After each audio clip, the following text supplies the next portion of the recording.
Kisah jenaka Abu Nawas dan ibu yang sebenarnya. Pada suatu hari, ada dua orang wanita yang bertengkar di dekat rumah Abu Nawas. Dua wanita itu saling berteriak dan menyerang lawannya. Salah satu wanita itu menggandong seorang bayi. Warga pun ingin tahu apa penyebab pertengkaran mereka. Keributan ini mengundang kerumunan warga. Ternyata dua wanita itu sedang memperebutkan bayi yang sedang digendong oleh salah satu di antara mereka. Pertengkaran ini tak bisa dilerai karena tidak ada penyelesaiannya. Kasus perebutan bayi ini akhirnya diserahkan kepada hakim. Namun, hakim mengalami kesulitan untuk memutuskan wanita mana yang merupakan ibu bayi itu. Hakim itu akhirnya menghadap raja untuk meminta bantuan. Raja pun berbicara kepada dua wanita itu secara terpisah. Dua wanita itu sama-sama bersikeras bahwa bayi itu adalah anaknya. Raja pun mencari cara untuk menentukan ibu bayi yang sebenarnya. Raja berbicara dengan cara yang sangat halus agar mereka mengaku. Namun, cara yang ditempuh raja tak membuahkan hasil apa-apa. Kedua wanita itu justru semakin mati-matian mengaku sebagai ibu dari bayi itu. Raja hampir putus asa. Masalah ini harus segera diputuskan karena menyangkut nasib seorang bayi. Raja lalu ingat Abu Nawas.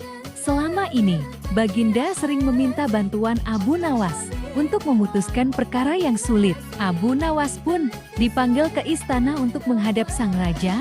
Raja menceritakan peristiwa yang terjadi. Raja meminta Abu Nawas untuk menyelesaikan masalahnya. Raja memberi waktu 1 hari kepada Abu Nawas untuk memikirkan jalan keluarnya. Keesokan harinya, Abu Nawas datang ke istana.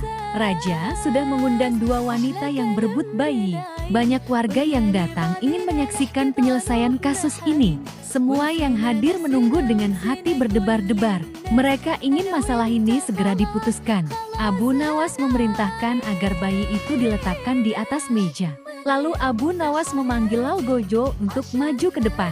Algojo itu membawa pedang di tangannya. Wajah kedua wanita itu tampak khawatir.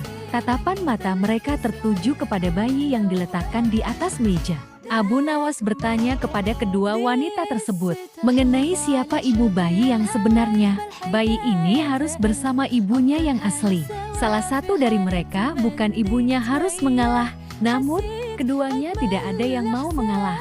Masing-masing tak akan mau menyerahkan bayi itu kepada orang lain.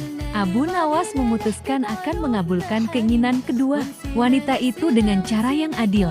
Ia akan menyuruh Algojo untuk membelah bayi ini menjadi dua. Jadi masing-masing akan mendapatkan bagian yang sama. Abu Nawas pun minta persetujuan kepada kedua wanita itu. Semua orang yang hadir tercengang. Bagaimana mungkin seorang bayi dibelah menjadi dua? Wanita pertama tampak senang. Akhirnya masalah ini dapat diselesaikan dengan adil. Sementara wanita kedua langsung menangis meronta-ronya. Ia menjerit-jerit histeris. Ia meminta agar Abu Nawas tidak membelah bayi itu. Ia akan menyerahkan bayi itu seutuhnya kepada wanita pertama. Ia rela bayi itu dirawat oleh wanita itu. Abu Nawas tersenyum lega. Sekarang ia sudah tahu siapa ibu bayi yang sebenarnya. Abu Nawas segera mengambil bayi itu dan menyerahkannya kepada wanita kedua. Tak ada ibu yang tega membiarkan anaknya disembelih.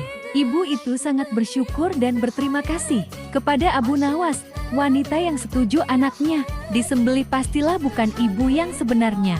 Abu Nawas selalu memerintahkan agar wanita pertama dihukum sesuai dengan perbuatannya. Raja merasa puas dengan keputusan Abu Nawas. Warga yang ikut menyaksikan kejadian ini pun gembira karena bayi itu sudah kembali pada ibunya. Sekali lagi Abu Nawas membuktikan kecerdikan dan kepandaiannya. Raja pun ingin mengangkat Abu Nawas menjadi penasehat kerajaan. Namun Abu Nawas menolak. Ia ingin tetap menjadi rakyat biasa saja.